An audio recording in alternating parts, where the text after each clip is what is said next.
Assalamualaikum warahmatullahi wabarakatuh.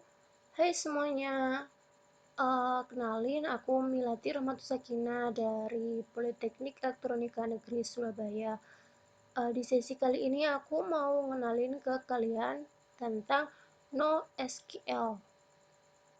Jadi apa sih NoSQL itu buat kalian yang masih baru belajar IT, buat kalian yang masih awam tentang IT, yuk simak penjelasan tentang NoSQL berikut ini.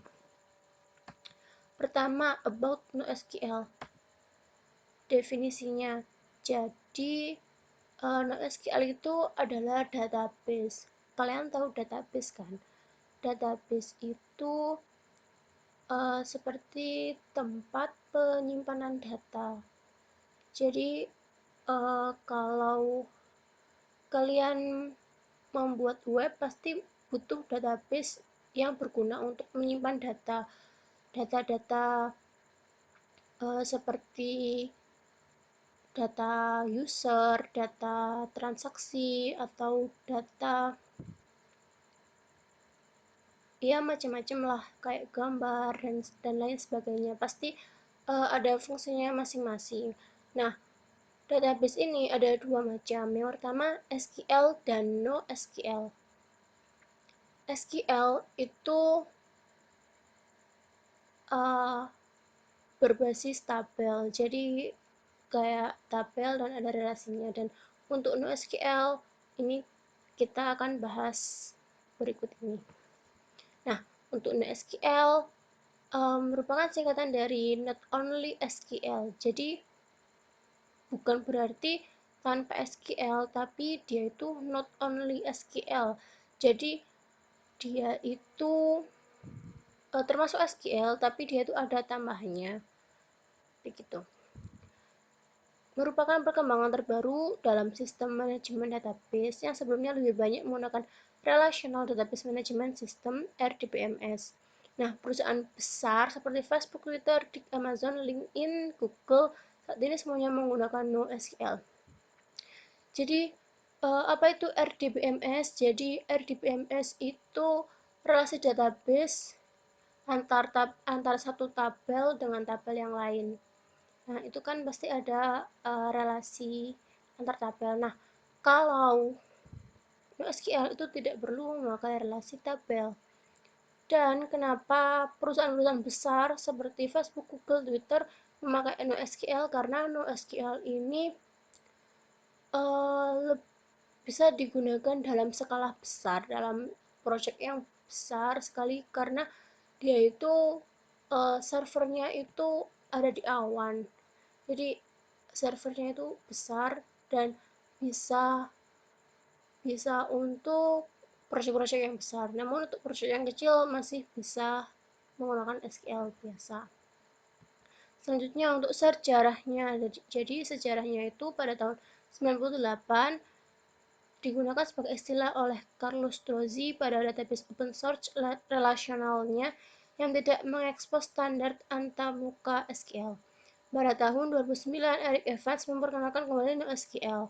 Nama tersebut dipakai sebagai label atas meningkatnya jumlah pertemuan dari penyimpanan data non-relasional dan terdistribusi yang sering tidak memenuhi syarat-syarat dari sistem database relasional, yaitu atomicity, konsistensi, isolation, dan durability.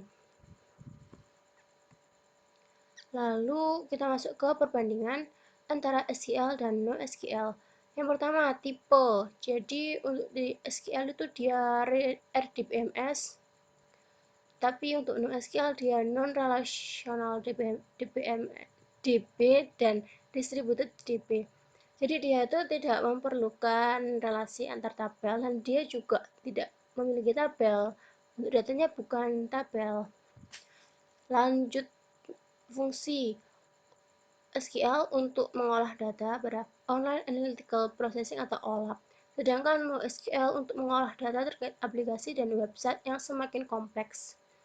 Jadi kalau SQL itu simpelnya itu masih simple dalam project yang simple. Tapi kalau NoSQL itu dalam bentuk yang lebih kompleks. Lalu bahasa query SQL itu memakai ya SQL Structured Query Language. Namun untuk NoSQL tidak membutuhkan bahasa query yang terlalu kompleks.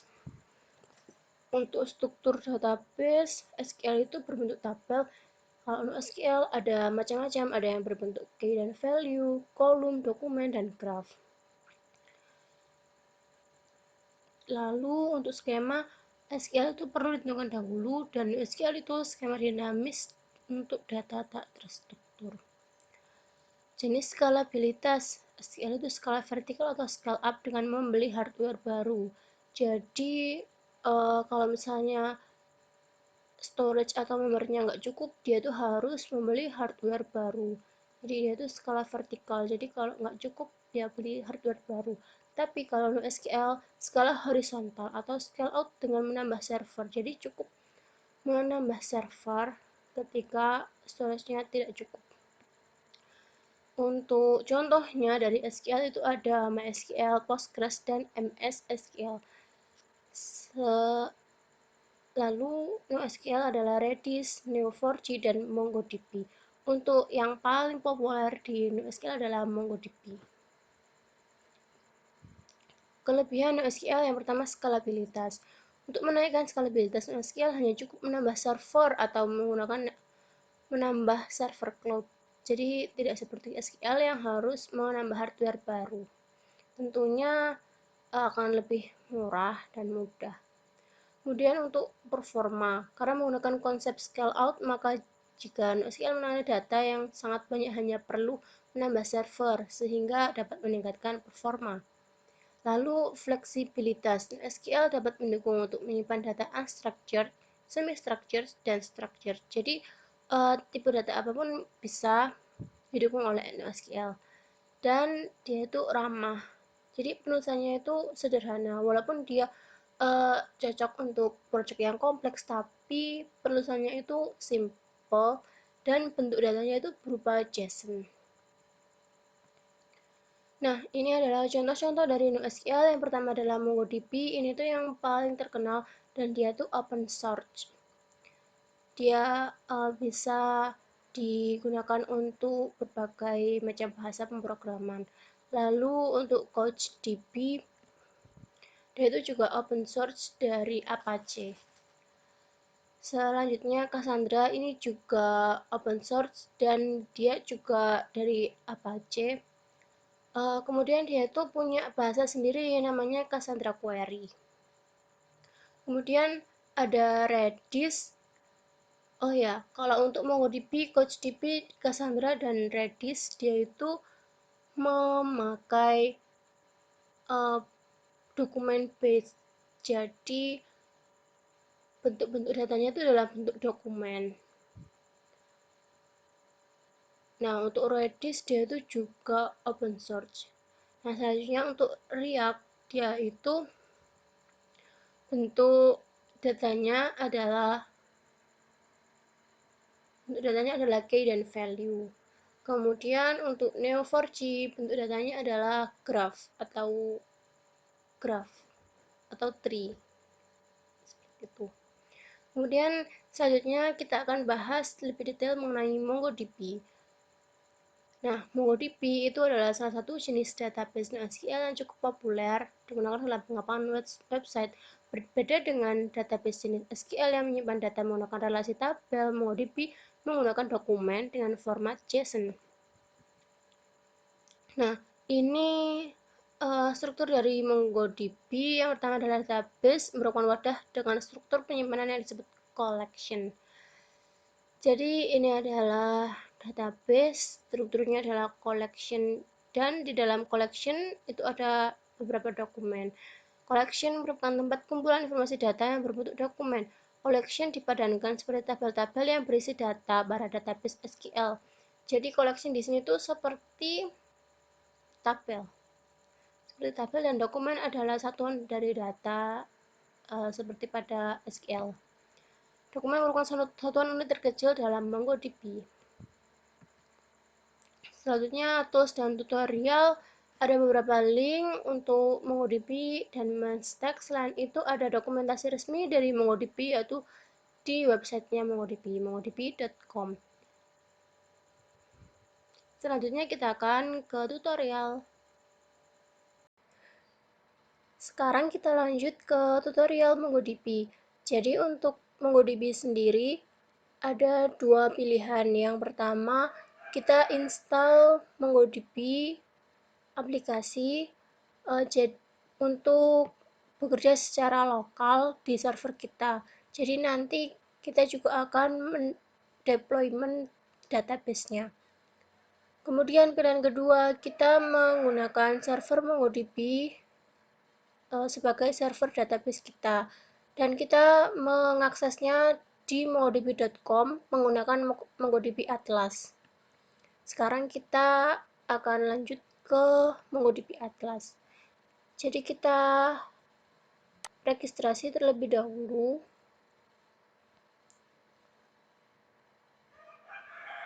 Nah, di sini ada menu MongoDB Atlas.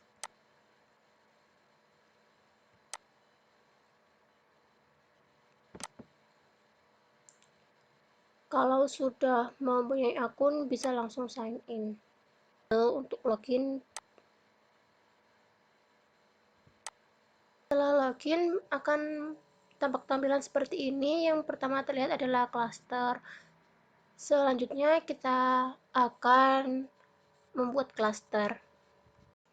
Sekarang kita lanjut ke cluster.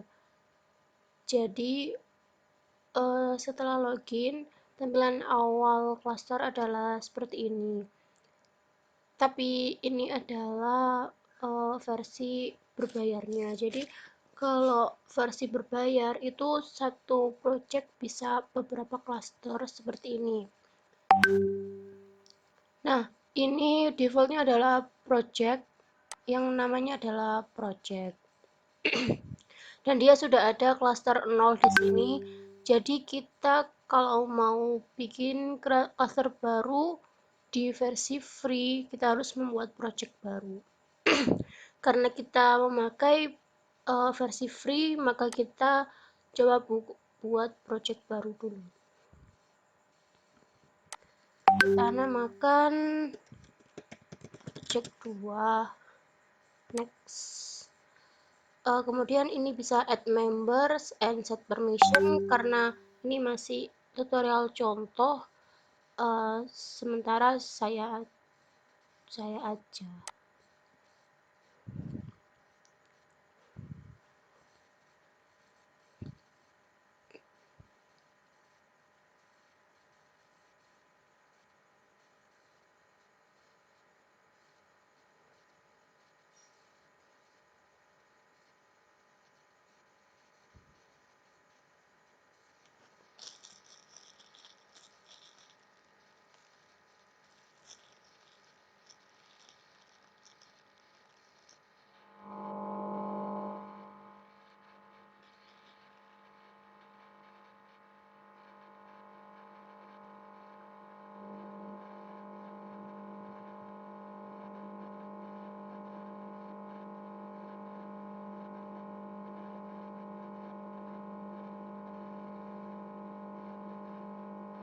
Selanjutnya clusternya masih kosong ya, karena ini di project 2, project yang baru.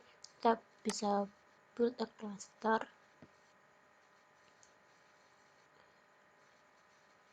Ini ada pilihannya untuk versi berbayar dan versi free. Bedanya adalah kalau versi free tentu saja ada yang dibatasi ya, tapi kalau untuk penggunaan pribadi dan penggunaan skala kecil, versi free ini cukup. Versi shared cluster. Nah, tapi untuk yang dedicated cluster itu bisa untuk aplikasi yang membutuhkan memori yang lebih besar dan aplikasi yang besar. Terus selanjutnya ini dedicated multi-cloud and multi-region cluster. Jadi dia itu memungkinkan servernya ada di berbagai negara, dan ini untuk skala project yang besar sekali bisa pakai yang dedicated multi-cloud and multi-region cluster. Nah, sekarang karena kita coba dan kita gunakan untuk project yang kecil, kita pakai yang free. Nah, kemudian ini ada pilihan cloud provider dan region. Ada 3 pilihan cloud provider, ada AWS, Google Cloud, dan Azure. Jadi ini tuh jenis cloud yang akan menyimpan server database kita. Kita pakai AWS aja. Dan untuk regionnya kita pakai yang terdekat di Singapura.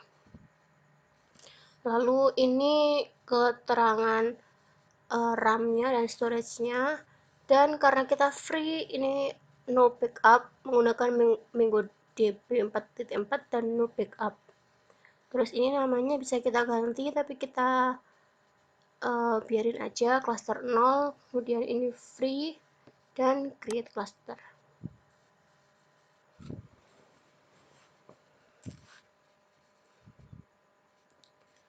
Nah, ini sembari menunggu klasternya terbentuk, ini memang prosesnya agak lama, 1-3 menit dia masih proses pembentukan klaster. Nah, setelah itu kita bisa setup ke database access. Nah, di database access ini kita bisa create database user.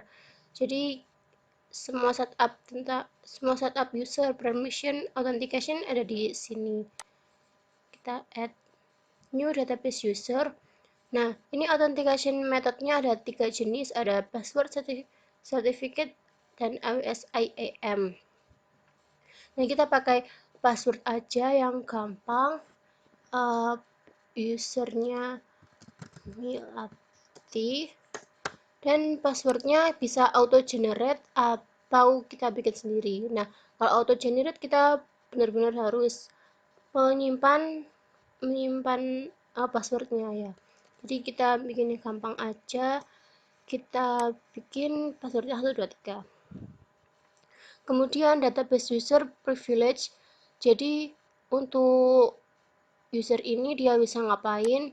Nah, pilihannya ada Atlas Admin, ada read and write to any database, only read any database, dan grant specific privilege.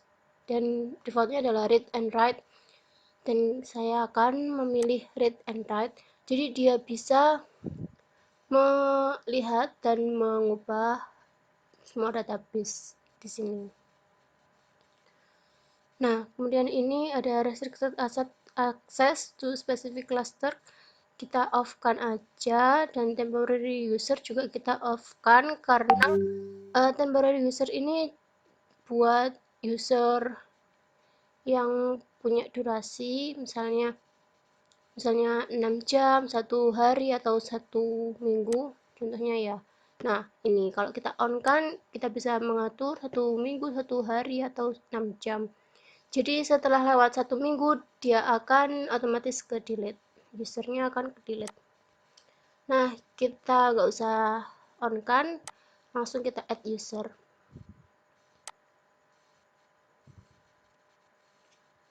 Nah, di sini udah ada. Terus selanjutnya adalah network access. Add an IP address, configure IP address.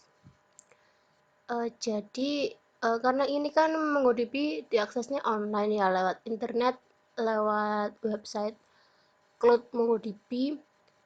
Nah, untuk keamanannya itu kita bisa memberikan akses ke IP tertentu. Jadi misalnya kita punya tim atau kita punya kantor, kita bisa memberikan akses hanya ke komputer tersebut. Contohnya ini, add current IP address. Jadi yang bisa mengakses database ini hanya laptop ini saja yang saya pakai. Tapi kalau misalnya security-nya itu nggak masalah diakses oleh orang lain, oleh siapapun, di device manapun, di manapun, kapanpun, itu bisa ini. Jadi ini tuh nggak terbatas, IP mana aja, tapi ini terbatas. Kita coba yang terbatas aja. Terus, dan ini juga ada pilihan untuk temporary, kita off-kan aja, kita confirm.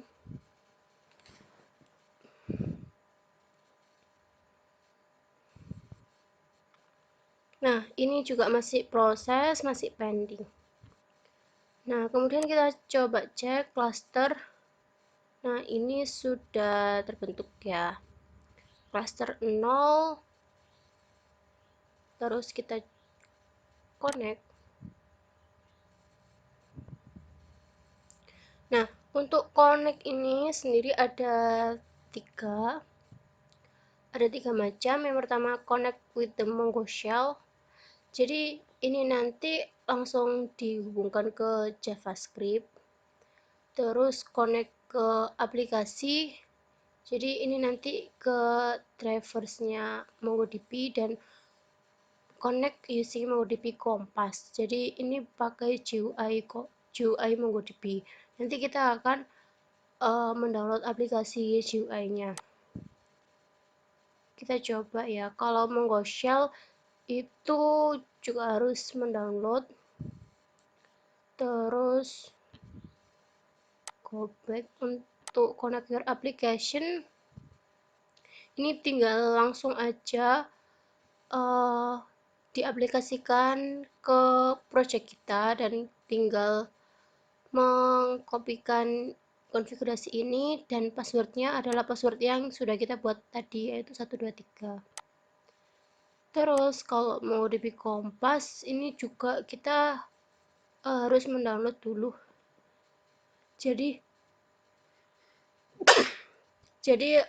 GUI-nya ini untuk memudahkan aja, tapi mengakses database dari Atlas maupun dari GUI itu sama aja. Jadi dia itu hanya memudahkan karena dia memakai GUI. Dan untuk di projectnya nanti kita tinggal mengcopy ini, dan passwordnya adalah password user Melati ini.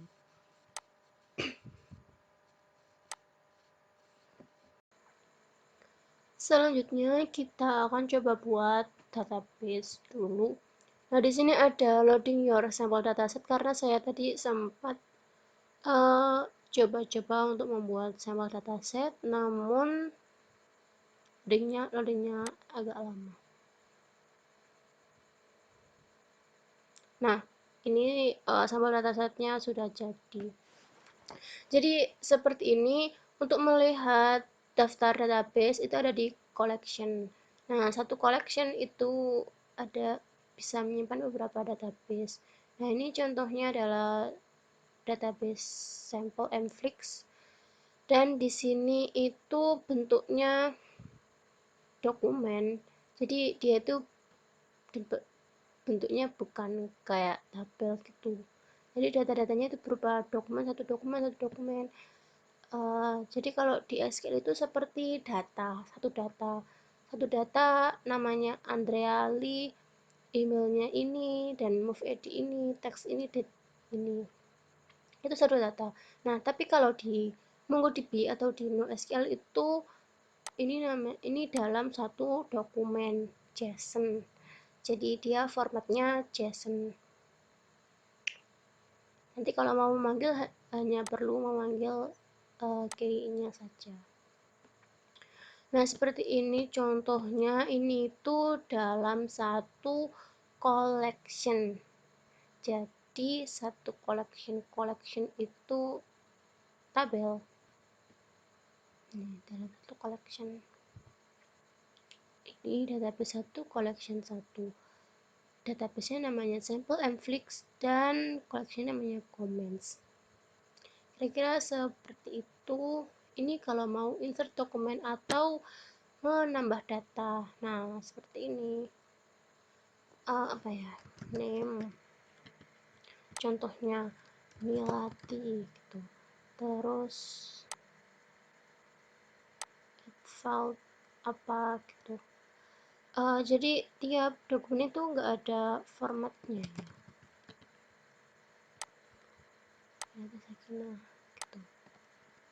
Kita coba insert. Nah, ini tipenya juga bisa kita ganti. Mana ya? Apakah sudah terinsert?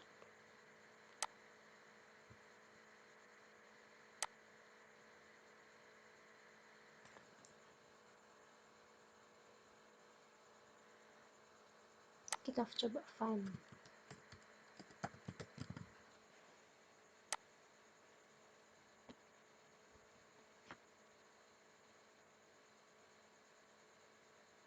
Ternyata nggak masuk ya, entah kenapa.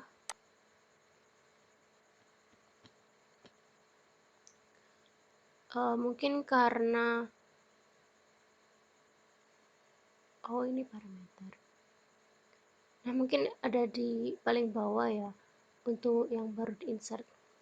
Nah, kira-kira seperti itu untuk contoh dari database-nya, collection-nya.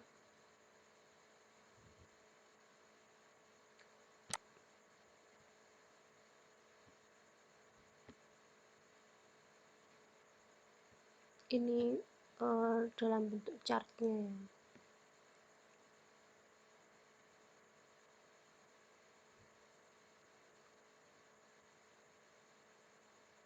Wow, ini tadi ternyata sudah ke-create semua ya untuk sampel dataset. Jadi ini ada banyak database, jadi ini tuh sampel Airbnb itu satu database, sampel analytics satu database. Nah, satu database Mflix ini itu isinya comments, movies, session, theater, users. Jadi ini tuh sepertinya menyimpan data pengunjung bioskop ya. Jadi ini ada film, ada session. Nah, di sini berbentuk itu ya, berbentuk dokumen. Kemudian genre, cast. Jadi ini itu nggak perlu bikin tabel baru ya. Kalau pakai SQL kan, kalau misalnya casting itu hanya ada 2 pilihan, yaitu Charles Kaiser dan John Oates, maka kita harus menambah tabel baru dan kita relasikan dengan tabel ini sehingga dia hanya perlu memanggil ID-nya saja. Tapi kalau di sini itu nggak perlu, jadi dia itu otomatis tinggal pilih gitu. Terus ini ada sampel restoran. Mungkin dia tadi tidak tersave karena masih loading.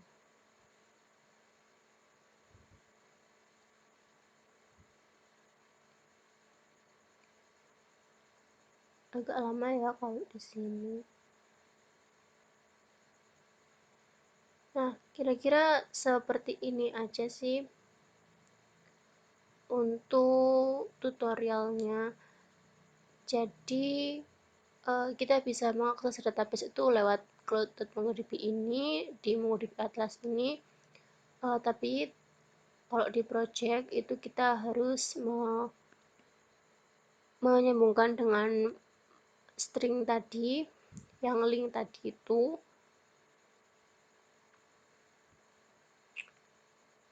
Sekian dari saya. Kurang lebihnya mohon maaf, semoga bermanfaat buat kalian. Terima kasih, thank you watching.